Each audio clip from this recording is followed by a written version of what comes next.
El siguiente segmento es clasificación F, formativo, educativo y cultural. A, apto para todo público.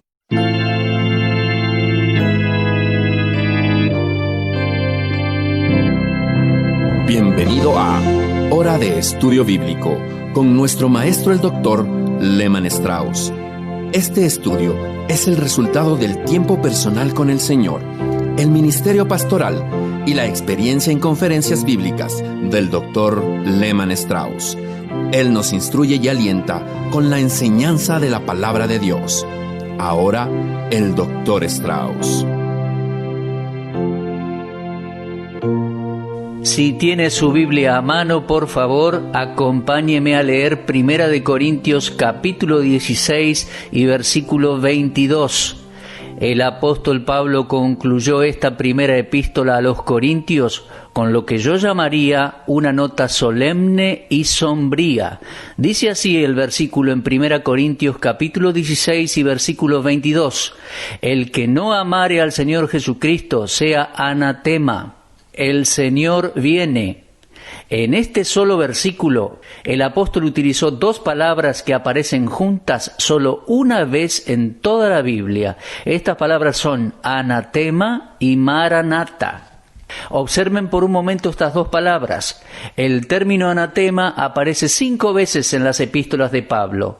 En Romanos 9:3, en 1 Corintios 12:3, en 1 Corintios 16:22 y en Gálatas 1:8 y 9. Cuando se decía que una persona es anatema, significaba que era maldita, réproba, detestable y que había sido puesta bajo el juicio de Dios. Esta es la afirmación de un hecho inevitable, que si un hombre no ama a Jesucristo solo le queda enfrentar el juicio de Dios. Está perdido, condenado, debe morir. La verdadera prueba de la fe de un hombre es su amor por el Señor Jesucristo. Si no podemos amar a Cristo que nos amó y se entregó a sí mismo por nosotros, entonces merecemos ser anatemas, juzgados, condenados.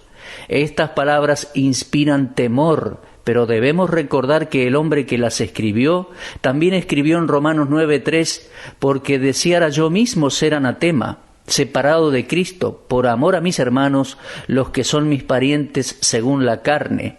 Ciertamente la palabra anatema es una palabra solemne y sombría.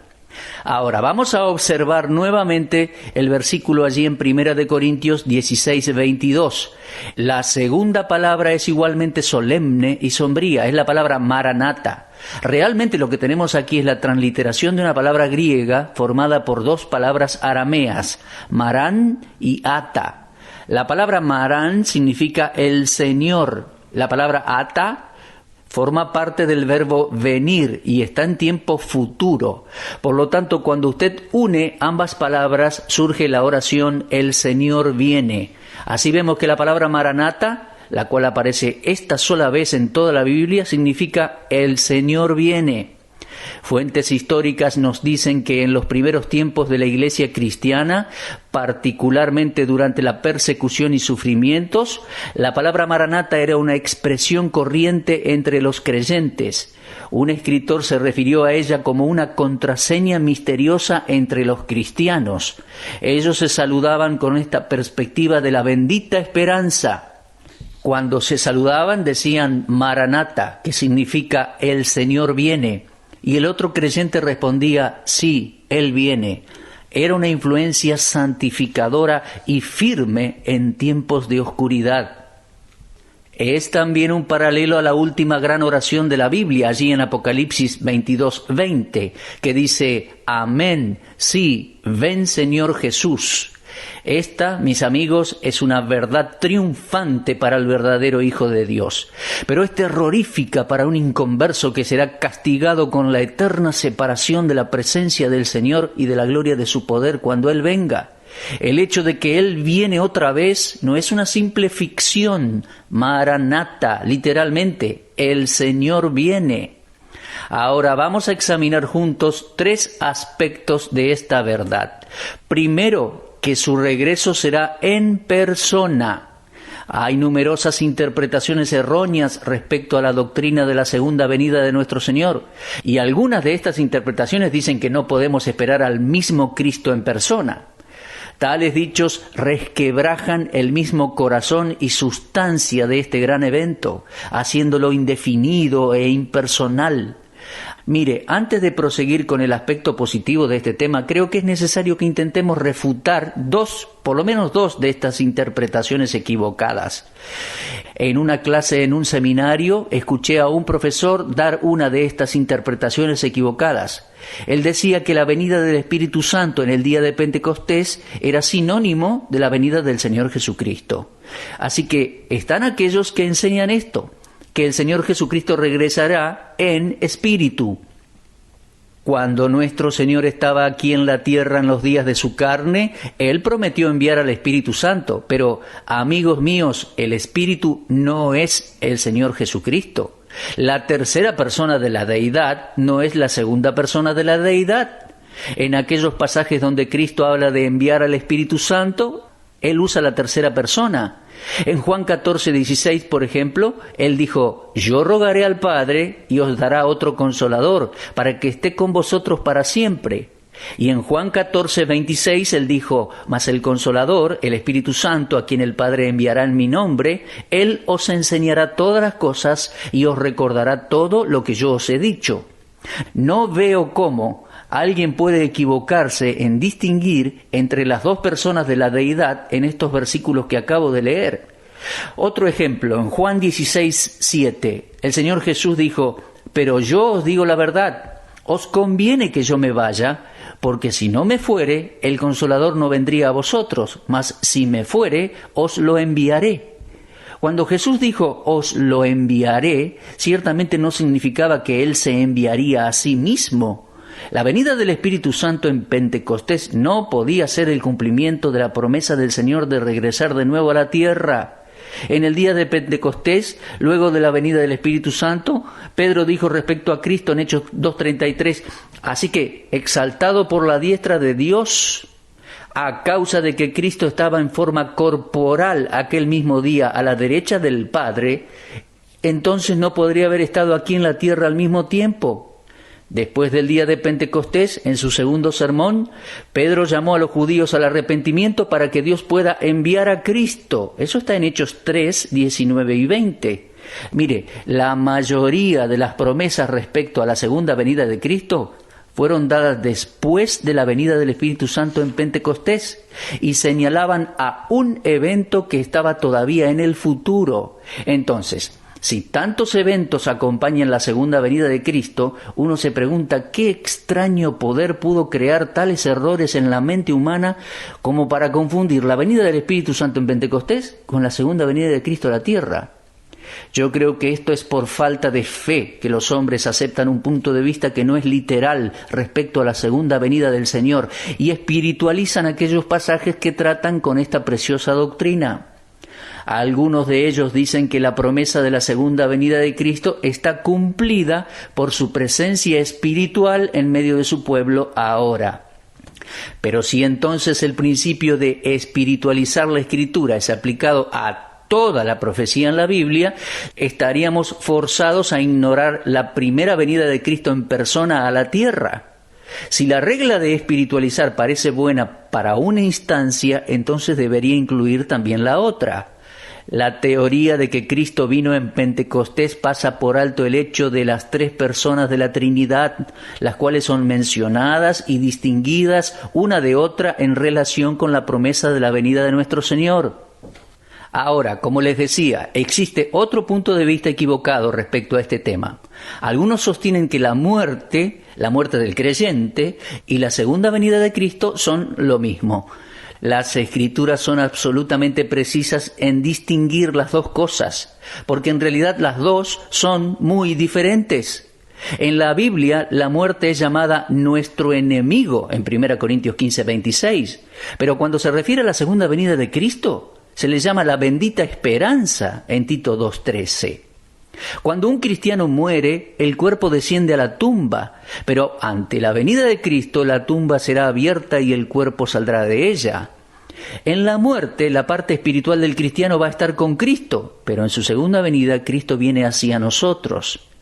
Miren, ni Cristo ni los apóstoles animaron a los creyentes a esperar la muerte, sino que repetidamente les exhortaron a esperar la venida del Señor. Si la muerte del cristiano y la segunda venida de Cristo fueran lo mismo, entonces podríamos reemplazar la palabra muerte en todo lugar de la Biblia donde habla de la segunda venida de Cristo. Esto es completamente absurdo, imposible. Por ejemplo, lea usted Juan 21:22 y se dará cuenta de lo que digo. En ese momento Jesús le dijo a Pedro, refiriéndose a Juan, si quiero que él quede hasta que yo venga, ¿qué a ti? Sígueme tú. Cualquiera que observe estas escrituras que se refieren al regreso de Cristo se dará cuenta de inmediato lo absolutamente absurda que es la falsa interpretación de que la muerte del cristiano es lo mismo que la segunda venida de Cristo. No. La naturaleza de la segunda venida de nuestro Señor es por necesidad una venida, una aparición personal. En Juan 14:3 Él dijo, vendré otra vez. En su ascenso, los dos varones con vestiduras blancas dijeron, este mismo Jesús que ha sido tomado de vosotros al cielo, así vendrá como le habéis visto ir al cielo. Eso está en Hechos 1:11. El Señor Jesucristo mismo vendrá en forma visible. Ya Zacarías 12:10 decía, y mirarán a mí. Y Zacarías 14:4 dice, y se afirmarán sus pies en aquel día sobre el monte de los olivos. Primera Tesalonicenses 4:16 dice, porque el Señor mismo descenderá del cielo. Apocalipsis 1:7 dice, he aquí que viene con las nubes y todo ojo le verá. También leemos en Filipenses 3:20 y 21, mas nuestra ciudadanía está en los cielos, de donde también esperamos al Salvador, al Señor Jesucristo, el cual transformará el cuerpo de la humillación nuestra para que sea semejante al cuerpo de la gloria suya, por el poder con el cual puede también sujetar a sí mismo todas las cosas. Todos estos pasajes nos dicen que Cristo mismo vendrá otra vez.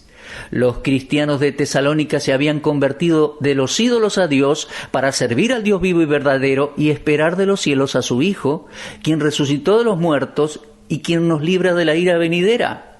Si usted le hubiese preguntado a un cristiano en Tesalónica qué esperaba, ¿qué cree usted que le hubiera contestado? No creo que le haya dicho, estoy esperando que venga el Espíritu Santo. Ni tampoco creo que hubiese dicho, estoy esperando el momento de mi muerte. Ninguna de estas experiencias constituye la esperanza bendita del cristiano. Aquel cristiano en Tesalónica hubiese dicho, estoy esperando a mi Señor, a Jesús. Sí, amigo, Jesucristo mismo regresará en persona. Sé que no hay lugar en las mentes modernas para la doctrina de la segunda venida de Cristo. Está puesta de lado o bien completamente fuera de la vista de la gente.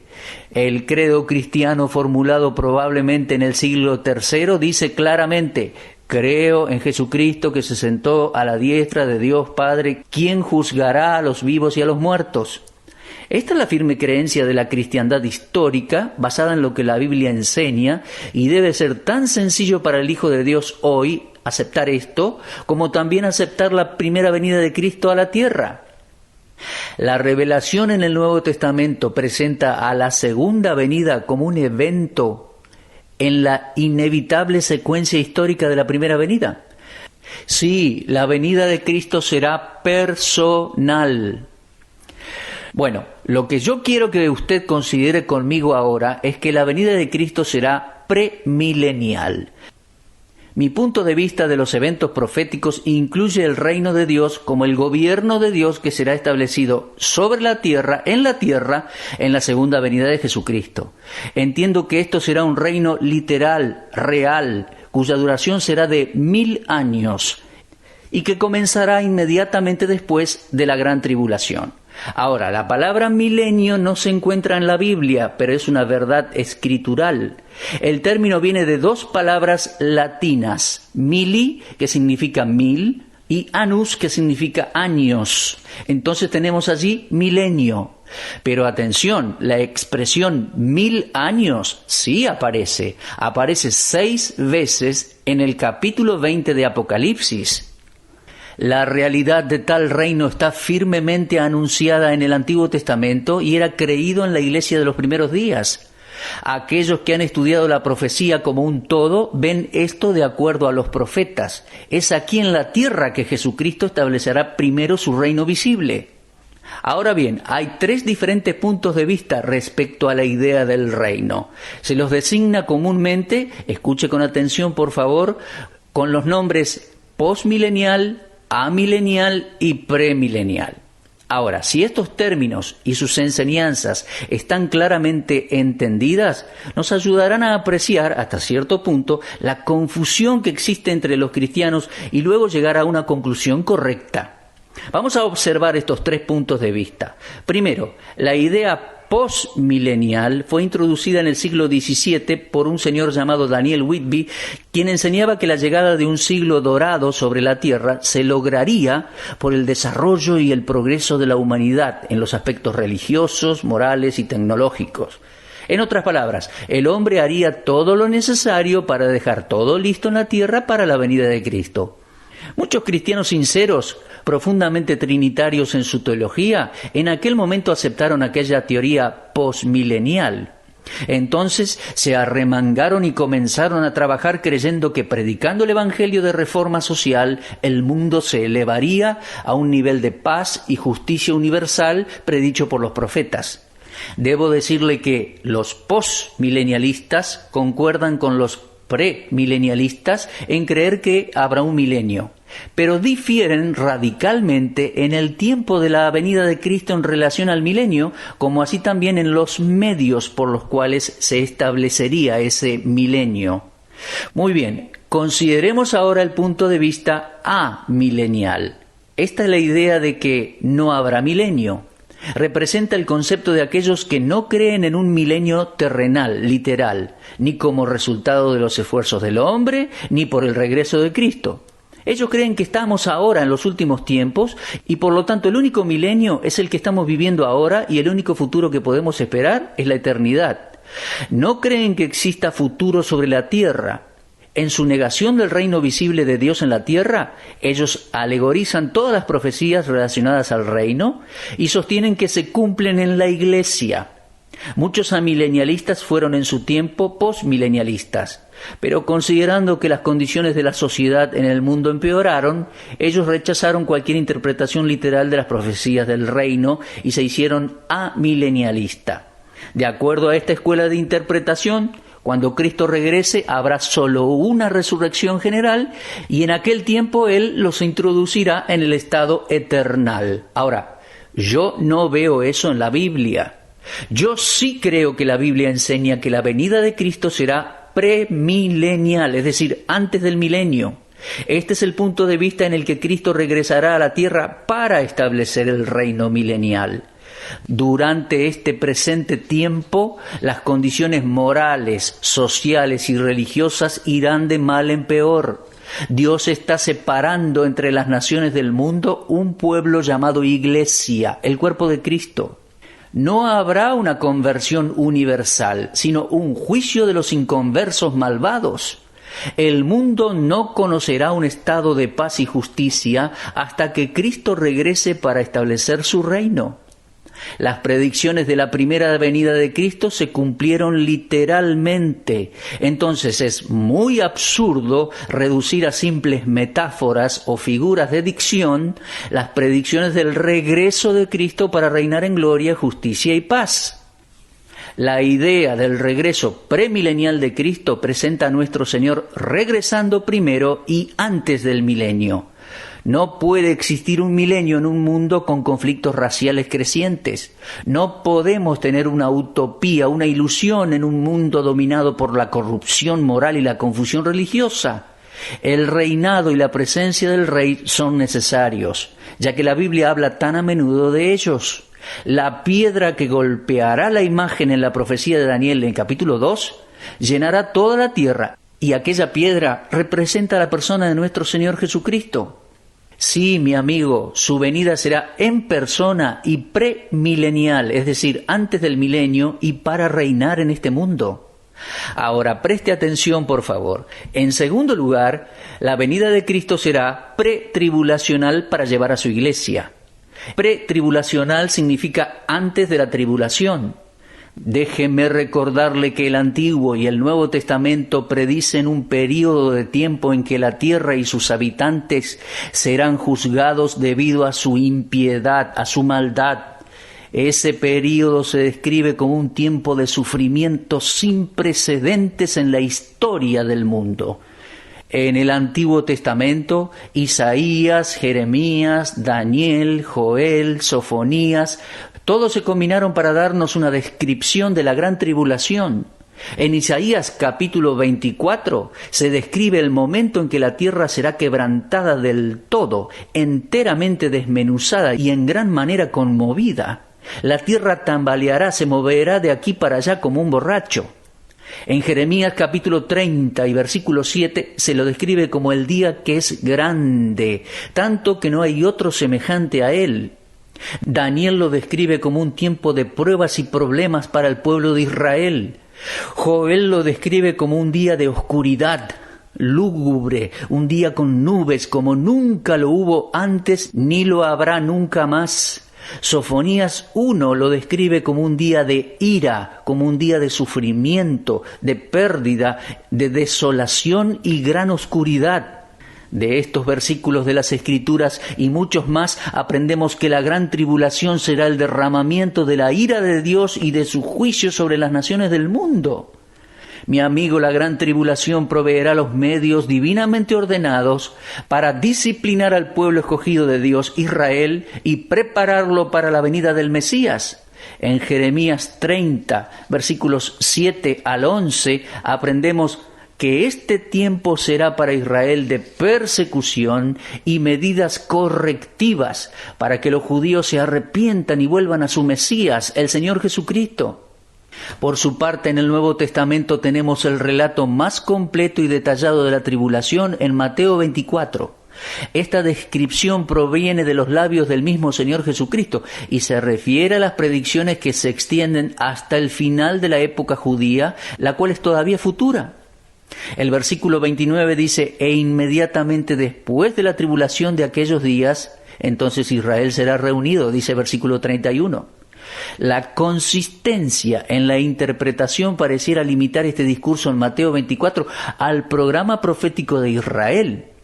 Yo creo que este periodo de tribulación durará 7 años, porque es la semana número 70 de la profecía de Daniel, capítulo 9, versículos 24 al 27. Toda la profecía se refiere al pueblo y la ciudad de Daniel, y esto solo puede ser Israel y la ciudad de Jerusalén. Como ya lo afirmé anteriormente en este estudio, el gran propósito de la tribulación es preparar a Israel para la segunda venida del Señor Jesucristo a esta tierra. Ahora bien, ¿dónde estará la iglesia durante el período de la tribulación? Ese período, la semana 70 de Daniel, sucederá entre las dos fases de la venida de Cristo, es decir, entre el rapto, cuando Él venga por sus santos, a buscar sus santos, y su retorno, cuando Él regrese a la tierra con sus santos. En ninguno de los pasajes que se refieren a la tribulación usted encontrará alguna referencia acerca de la iglesia. Ya he demostrado anteriormente que los pasajes de la tribulación se refieren a Israel y a las naciones gentiles, pero nunca al cuerpo que es la iglesia. La tribulación será el tiempo del derramamiento de la ira de Dios. Lo podemos leer en Apocalipsis 6 hasta el capítulo 19, pero especialmente leemos una frase allí en Apocalipsis 6, versículo 17. Porque el gran día de la ira ha llegado, ¿y quién podrá sostenerse en pie? Por otra parte, los cristianos tenemos la promesa de que Dios no nos ha puesto para ira, sino para obtener salvación por medio de nuestro Señor Jesucristo. Lo leemos claramente en 1 Tesalonicenses 5:9. El Señor Jesús, a quien estamos esperando, nos librará de la ira venidera. Lo leemos clarito en 1 Tesalonicenses 1:10. Y en Romanos 5:9 leemos: mucho más, Siendo ya justificados por su sangre, seremos salvos de la ira por su vida, por medio de Él. Para aquellos que somos cristianos, que creemos que Cristo vendrá por nosotros antes del día de la ira y del horror, su venida es una esperanza bendita, llena de consuelo y fortaleza. Y tenemos esta promesa en Apocalipsis 3:10. Por cuanto has guardado la palabra de mi paciencia, yo también te guardaré de la hora de la prueba que ha de venir sobre el mundo entero, para probar a los que moran sobre la tierra. Amados cristianos, Dios no nos ha puesto para ira. Alabemos su santo nombre, porque el Señor Jesucristo cargó nuestros juicios en su propio cuerpo en la cruz. Por lo tanto, no hay condenación para aquellos que están en Cristo Jesús. Jesús ya pagó todo lo que debíamos. El pecado nos había dejado su mancha y Él la lavó hasta emblanquecernos como nieve. Mi amigo, la redención final del creyente está cercana. Sinceramente creo que el bendito Señor Jesús puede regresar en cualquier momento para buscar y llevarse su iglesia. Ahora, estimado oyente, ¿está usted preparado para su venida, para la venida del Señor? Si no, reciba al Señor Jesucristo como su Salvador personal. Confíe en el Señor Jesucristo y será salvo de una vez y para siempre. Ahora, amados, terminando ya nuestro programa, quiero guiarles en oración. Tenemos numerosos pedidos de oración. Uno de ellos ha sido maravillosamente contestado y quiero compartirlo con ustedes. Una señora escribió y nos pidió que oremos por la salvación de su esposo. Lo hicimos así y la semana pasada ella escribió de nuevo para compartirnos que al cierre de este programa su esposo recibió a Cristo como su Salvador personal. Esto es algo maravilloso. Cerrando nuestro programa de hoy entonces, por favor, únase a mí en oración. Amado Padre, te agradecemos y te alabamos por el privilegio de poder difundir las buenas nuevas, el evangelio de tu amor y de tu gracia. Te agradecemos por todos aquellos que nos han escuchado hoy y oramos para que los creyentes sean fortalecidos y para que los que no son salvos confíen en el Señor Jesucristo para salvación. Oramos por los desanimados, los quebrantados, por aquellos que han quedado sin hogar, por aquellos queridos padres cuyos hijos se fueron al mundo. Te pedimos que ministres a los corazones necesitados hoy y nosotros te daremos a ti toda la alabanza, porque te lo pedimos en el precioso nombre del Señor Jesucristo. Amén. Usted estuvo escuchando Hora de Estudio Bíblico con el maestro el doctor Lehmann Strauss. Si desea escuchar una vez más este mensaje, visite nuestra página en la internet www.bbnradio.org. Le dejamos la invitación para que el día de mañana nos acompañe aquí, en este mismo horario y punto del dial. Hora de Estudio Bíblico es una producción de BBN.